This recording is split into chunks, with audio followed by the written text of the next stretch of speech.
Au regard des multiples conflits fonciers constatés ça et là au Burkina Faso, la commission épiscopale Burkina-Niger veut apaiser la situation. Elle annonce un forum national sur le foncier qui se tiendra du 14 au 16 avril prochain en vue de proposer des solutions idoines à même de changer la donne. Et puis le parent sort enfin de son silence depuis son échec aux élections couplées de novembre 2020.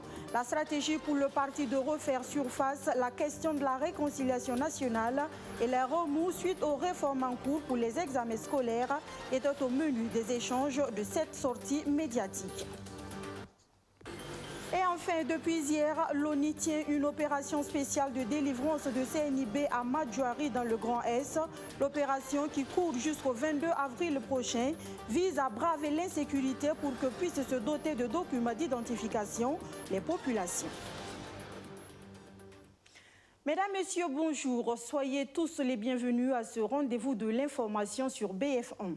Ouagadougou abritera du 14 au 16 avril prochain un forum national sur le foncier. L'annonce a été faite ce matin même par la conférence épiscopale Burkina-Niger dont la commission Justice et Paix pilotera l'événement. Un forum voulu pour trouver des voies et moyens d'apaiser les conflits fonciers au Burkina Faso. Je vous propose d'écouter l'abbé Herman Ouedraogo nous en dire plus sur l'événement et les objectifs visés. Son objectif global est de contribuer à une prise de conscience individuelle et collective sur la nécessité d'un sursaut national en vue de solutions concertées, globales et durables à la question foncière. De façon plus spécifique, le forum aura pour objectif d'analyser les connexions et implications entre la cohésion sociale, la question foncière et la crise de gouvernance, de mettre en discussion les expériences des acteurs en matière de gestion foncière et d'analyser les perspectives et possibilités de faire évoluer le cadre juridique sur le foncier. Vérité, justice et réconciliation tout en tenant compte des spécificités de chaque cas, c'est le chemin qui mènera à la réconciliation nationale tant souhaitée au Burkina Faso. C'est le parti de la Renaissance sankariste qui le dit. Le parti de Laurent Gbagbo qui était face à la presse ce jeudi pour la première fois depuis son échec cuisant au double scrutin de novembre 2020, dit également vouloir renaître de ses cendres. On fait le point avec Abdourazak Traoré. Après son échec cuisant aux dernières élections, place à l'autoflagellation. Le parent de Laurent Gbagbo brise le silence pour la première fois depuis la proclamation des résultats du double scrutin. L'ensemble du bureau ayant démissionné à l'issue du vote, c'est Abdoul Karim Sango qui mène le branle en tant que président du comité de réorganisation. De janvier à maintenant, des tournées ont été entreprises dans les différentes provinces du pays. Des propositions en ont découlé. De nouveaux projets de statut et de règlement intérieur ont été rédigés. Un congrès est même annoncé du 28 au 29 mai prochain. Le parent veut donc renaître de ses cendres, non pas en dehors du pouvoir en place dont il est co-gestionnaire. Voilà pourquoi il souscrit entièrement au processus de réconciliation amorcé par le chef de l'État. Pour le parti politique qui prône le développement endogène, la réconciliation nationale passe par le triptyque vérité, justice et réconciliation. Mais en tenant compte du cas spécifique de chaque dossier. Parce que souvent, il y a des dossiers sur lesquels, en disant la vérité, vous risquez de créer plus de problèmes. Donc nous en appelons à la sagesse. Mais sinon, ça c'est un principe non négociable. On ne peut pas. Pourquoi il faut la vérité? Même le bon Dieu dit, confesse-toi avant que je te pardonne. Dans la quête de cette réconciliation nationale, le parent insiste sur le fait que le processus devrait s'adosser aux intérêts des familles victimes des différents crimes. En plus de cette proposition, Abdul Karim Sango et ses camarades appellent la justice à évacuer les dossiers pendants. Il y a des pays qui ont réglé rapidement leurs problèmes. Il faut qu'on s'inspire de ça. Ça a trop duré. Il faut que ces dossiers emblématiques-là se soient réglés. Vous les connaissez aussi. Enfin,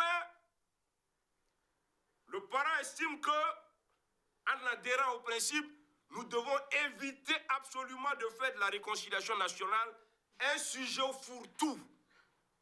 Pourquoi? D'abord, on a dit réconciliation nationale. Ça ne peut pas être des problèmes locaux. Des bagarres entre chefs, ce n'est pas des problèmes nationaux.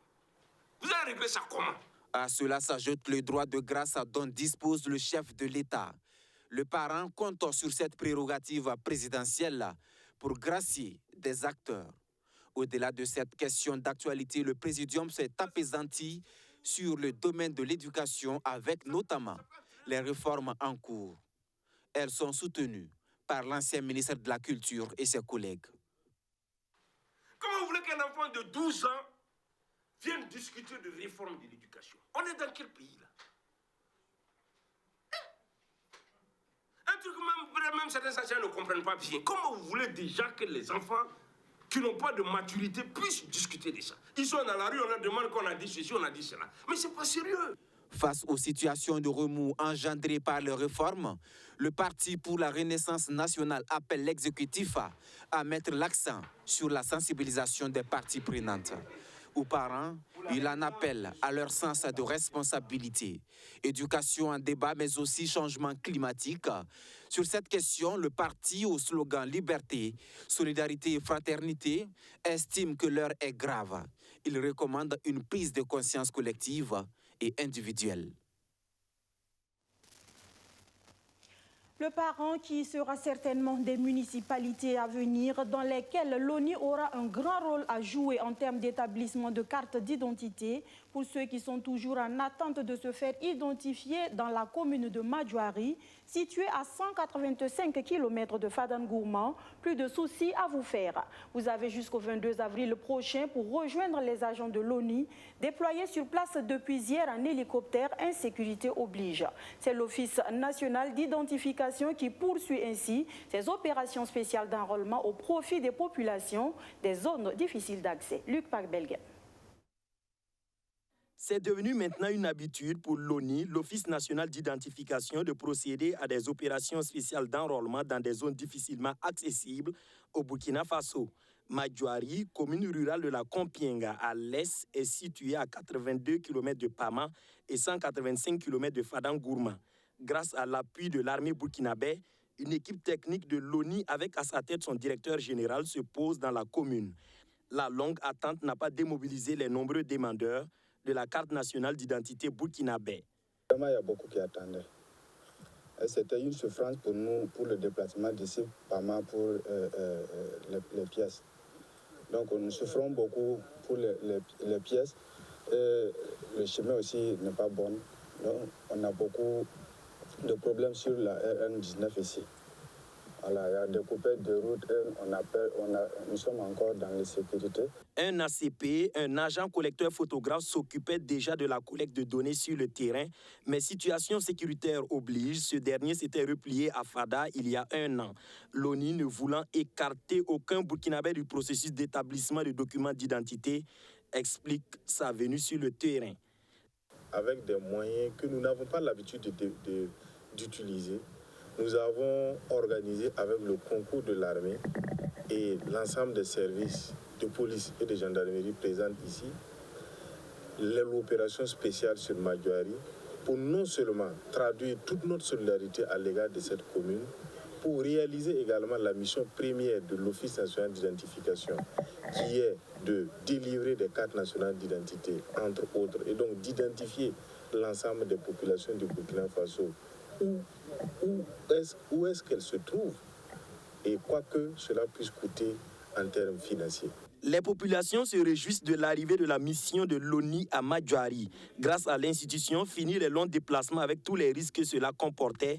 C'est l'ONI également qui leur permet de revoir leur maire qui n'est plus résident dans la commune depuis plus d'1 an. Nous savons bien que dans ce contexte sécuritaire-là, pour faire un déplacement à Madjoari, ce n'est pas facile. Présentement, vous êtes là. Je suis tellement très fier de votre arrivée ici, de votre présence. Et ma commune aussi, toute la population de ma commune est très fière que vous êtes là parce qu'ils ont eu à faire des mois et des mois en train de souffrir sur l'axe Pama-Madjoari, 82 km. L'opération spéciale d'établissement de carte nationale d'identité burkinabé dans la commune rurale de Madjoari va du 8 au 22 avril.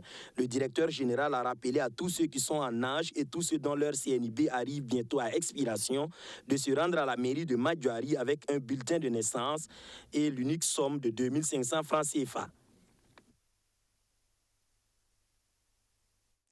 Madjoari, qui a longtemps caressé le rêve de revoir son maire absent de la localité depuis plus d'1 an du fait de l'insécurité, eh bien c'est désormais une réalité. Hier, le temps de cette mission rapide a permis à Adjima Tchombiano de retrouver sa commune pour quelques heures. Nous restons avec Luc Belgum qui nous conte ses retrouvailles. Madjoari, commune rurale dans la région de l'est du Burkina Faso, située dans le creux des falaises du Gobnangou. Le village en langue goulmansément veut dire d'ailleurs la montagne du forgeron, peuplé d'environ 15 000 âmes, agriculteurs, éleveurs et quelques rares commerçants, composent la population majoritairement goulmansé, Peul, Mossi et Yana. Madjoari est une commune sans maire depuis plus d'1 an. La situation sécuritaire a obligé la plupart des maires de la Kompienga à administrer sans résider dans leur commune, ce qui n'est pas sans conséquence sur les populations. Quand on a besoin de papiers, vraiment, ça aussi c'est un autre problème. Parce que la mairie ici, c'est un lieu de l'état civil. C'est une seule personne qui occupe cette place. Et pour aller faire l'extrait de naissance, il va falloir un déplacement vers Nadjago, où se trouve l'agent du maire qui tire les copies et qui ramène ici pour timbrer et partager à ceux qui ont besoin. Le maire Adjima Tchombiano a profité d'une mission héliportée de l'ONI, l'Office national d'identification, pour se rendre dans sa propre commune après 1 année d'absence. Cela tombe bien, la population l'attendait. Pensons que le maire, c'est un fils du village. Il est né ici, grandi ici. Quels qu'en soient les problèmes, quelles qu'en soient les difficultés, quand même, il ne peut pas taper 4 ans sans mettre dans son village natal. Ce n'est pas la peine. C'est pour dire qu'il a abandonné son village. Les habitants de Madjoari ont des attentes et des doléances à soumettre à leur maire. Il faut donc profiter de la situation. Mais le maire n'a pas assez de temps. Tout se fait donc dans un couloir de la mairie. Il est venu comme ça là. Je lui ai demandé une audience. On veut même, les jeunes sont là, on veut le croiser. Au moins 5 minutes. Il me dit qu'il n'y a pas le temps, ils vont repartir. Qu'est-ce qu'on va faire? Le Burkina même a oublié. Madjoari même, pour nous les autochtones de Madjoari, si ce n'est pas qu'on voit les militaires, on ne sait pas que le temps du Burkina même. Madjoari, c'est comme un village qui n'est pas au Burkina. Ce bureau du maire de Madjoari n'a pas vu son occupant depuis plus d'1 an. Dans la commune, on se sent abandonné, mais pour le maire, le repli s'imposait. Ils peuvent dire que moi j'ai abandonné la population, ce n'est pas la seule commune. Les communes riveraines du parc national, là, aucun maire n'est pas dans la commune. Parce que avec la sécurité, là, je suis exposé. Et on a reçu des instructions par la hiérarchie à nous dire de faire très attention. Voilà, si tu joues, si on te prend, ça n'engage qu'à toi. Voilà. Avec la sécurité, tout le monde le sait que vraiment, moi je suis exposé parce que moi, ma maison et le détachement, ça fait 5 km. 5 km là, je n'ai pas de garde-corps, je peux aller rester là-bas, la nuit on va venir m'enlever. Donc à ce moment, le préfet n'est pas là, moi aussi je ne suis pas là, c'est nous les autorités qu'on cherche. Donc l'État même connaît la situation qui prévaut dans nos communes. Si la situation sécuritaire ne revient pas à la normale, ce n'est pas sûr que le maire revienne vivre dans le village qu'il a vu naître. Y revenir par la route serait un suicide et il n'est pas prêt à courir ce risque. La solution, c'est d'abord, on va garder ça comme ça en attendant. Si la paix revient, tout un chacun doit revenir et c'est là où il faut. Parce que si avec l'insécurité, je ne peux pas être exposé de ma vie, parce que déjà, les gens entendent sur les réseaux sociaux que vraiment il y a plusieurs mecs qui ont été abattus. C'est pas la chose. Je ne peux pas dire que c'est dans la région de l'Est. Dans les autres régions là, c'est très difficile. Alors que même ici là, moi je pouvais venir, je pouvais rester ici. Mais les axes entre Majori et Pama, celui qui joue dans cet acte-là est parti. Donc je pense que la population n'a qu'à se calmer, que vraiment, même moi là où je suis, c'est un cri de cœur, que c'est bien que si tu n'es pas chez toi, là où tu es seulement, je pense que tu es dans la commune d'une autre personne, tu n'es pas content. Majori est une commune rurale enclavée avec maire non résident. La commune compte 8 villages et plusieurs hameaux de culture. 20 conseillers composent le conseil municipal. N'eût été la situation sécuritaire, c'est une commune aux potentialités touristiques énormes. Les falaises du Gobnangou s'y étendent à perte de vue et vont jusqu'au Bénin. Grâce au détachement militaire de Tamarga, la vie reprend son cours petit à petit dans cette commune située à une vingtaine de kilomètres de la frontière béninoise. Le maire, quant à lui, s'arrange comme il peut pour gérer sa commune à distance et demande à sa population de comprendre la situation. Du côté de Banfora, par contre, les autorités administratives frontalières du Burkina Faso et de la Côte d'Ivoire sont en conclave depuis ce 7 avril et ce jusqu'au 9 avril prochain. Il est question de dresser le bilan de la mise en œuvre des recommandations faites lors de la première rencontre du genre pour l'effectivité de la libre circulation des biens et des personnes, entre autres. Le point de l'ouverture des travaux avec Cédric Mabiou. Traité d'amitié et de coopération Burkina Faso-Côte d'Ivoire. Ici à Banfora, les autorités administratives frontalières tiennent leur seconde rencontre. Pour Diakalija Konaté, secrétaire exécutif de la Commission nationale des frontières de la Côte d'Ivoire, les défis sécuritaires et sanitaires que traversent les deux pays ne peuvent être relevés que par la bonne coopération, traduite par une mutualisation des efforts des États, d'où la nécessité de la pérennisation du TAC. Face à l'insécurité de plus en plus grandissante à notre frontière et aux conséquences inestimables qu'elle fait planer sur la stabilité de notre zone frontalière et l'ensemble de nos deux pays et à la sous-région, la coopération transfrontalière devient un maillon stratégique de grande importance dans la chaîne du dispositif sécuritaire de nos deux États pour la contrer. Dans ce cadre, la parfaite collaboration entre nos autorités administratives et de sécurité constitue le levier essentiel de ce dispositif, notamment en termes de partage, de mutualisation d'informations et même des ressources. Pour la partie burkinabé, représentée par Madame le gouverneur de la région des Cascades, Joséphine Kouara Apiou, cette deuxième rencontre, après celle de Ferke-Sédougou en Côte d'Ivoire en 2017, est l'occasion de faire une rétrospective de la mise en œuvre des résolutions prises afin de permettre aux populations frontalières de constater l'effectivité de la libre circulation des personnes et des biens. Nous allons passer en revue les recommandations et les actions que nous avons énumérées lors de la première rencontre qui s'est tenue à Ferke-Sédougou.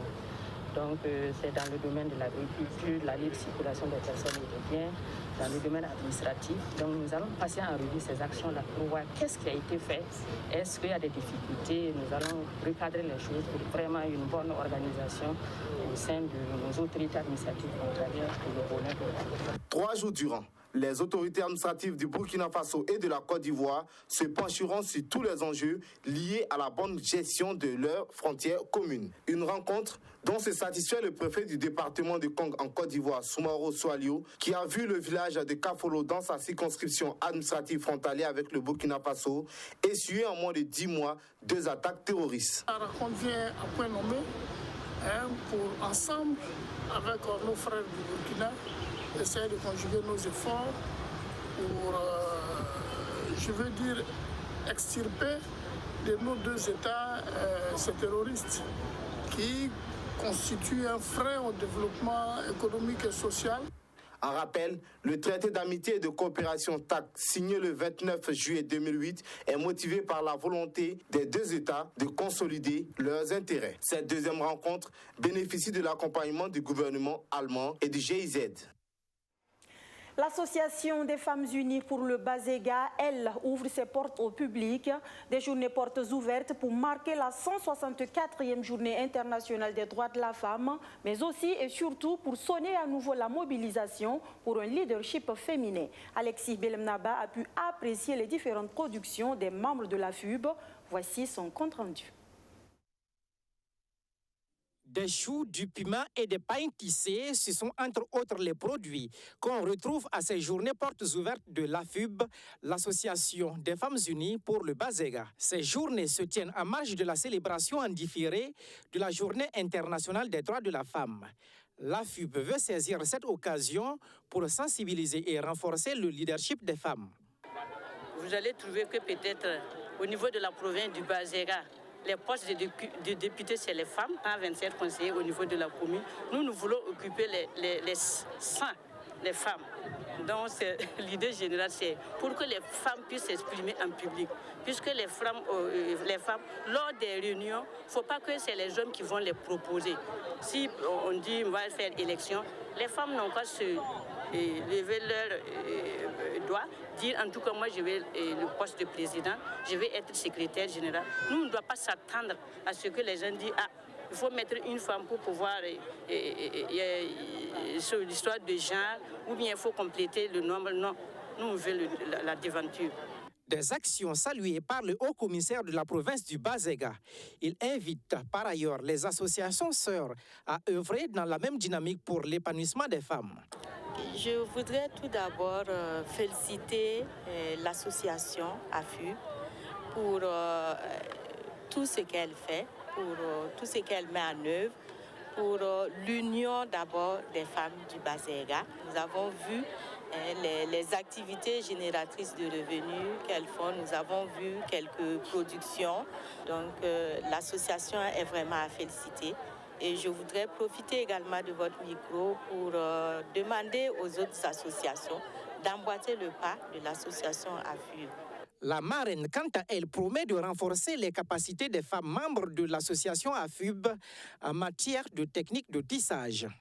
C'est déjà voir comment renforcer leurs capacités organisationnelles en matière de tissage et renforcer leur capacité de technique de tissage mais rassurer réellement qu'elles sont prêtes à aller en mouvement avec l'engagement du national et avec l'engagement que le président du Faso prône nuit et jour pour la promotion du textile burkinabé, notamment le Faso d'Anfané. L'Association des femmes unies du Bazega œuvre dans la sensibilisation sur la santé reproductive des adolescentes, sur le VIH-Sida, la lutte contre l'excision et la violence basée sur le genre. Et avant de nous quitter, sachez que le Royaume-Uni est en deuil. Le pays pleure depuis ce matin la mort du prince Philippe, époux de la reine Elisabeth II. Le duc d'Édimbourg s'est éteint à l'âge de 99 ans au château de Windsor. L'annonce a été faite ce matin par le palais de Buckingham. L'on retiendra que le mari de la reine tire sa révérence après 70 ans dans les pas de son épouse. Les précisions de nos confrères de France 24. Plus de 70 ans de règne comme conjoint de la reine Elisabeth II et un sens de l'humour resté jusqu'au bout, très sarcastique. Né Philippe de Grèce et de Danemark, le prince Philippe part en exil à l'âge de 18 mois. Scolarisé en France et au Royaume-Uni, il rencontre sa lointaine cousine Elisabeth alors qu'elle avait à peine 13 ans. The Queen was smitten right from word go. At that time, he's just a young naval officer in Dartmouth. Tandis qu'ils sont déjà inséparables, le devoir appelle le jeune prince Philippe. Il sert dans la marine britannique pendant la Seconde Guerre mondiale et adopte le nom Mountbatten. Mais la famille royale considère que ce prince désargenté né en Grèce n'est pas à la hauteur d'Élisabeth. Philippe devient citoyen britannique, renonce à ses titres royaux grecs et danois. Et finalement, les deux arrière-petits-enfants de la reine Victoria se marient en 1947. Élisabeth devient reine 5 ans plus tard et le désormais duc d'Édimbourg l'accompagne dans ses multiples obligations, ce qui le contraint à renoncer à une carrière militaire prometteuse.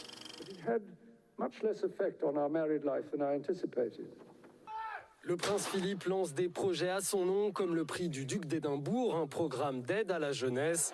Son langage un peu trop direct devient célèbre et l'emmène à faire des gaffes, comme lorsqu'il demande à un chef aborigène d'Australie, citation, si ses compatriotes se jettent toujours des lances à la figure.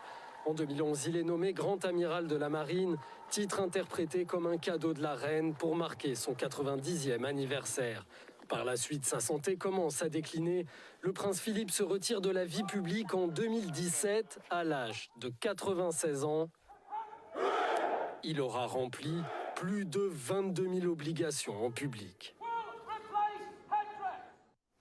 Voilà qui met fin aux actualités de la mi-journée sur BF1. Mesdames, Messieurs, merci de votre aimable attention et à demain pour d'autres actualités. D'ici là, ne zappez surtout pas, nos programmes se poursuivent. Bonsoir.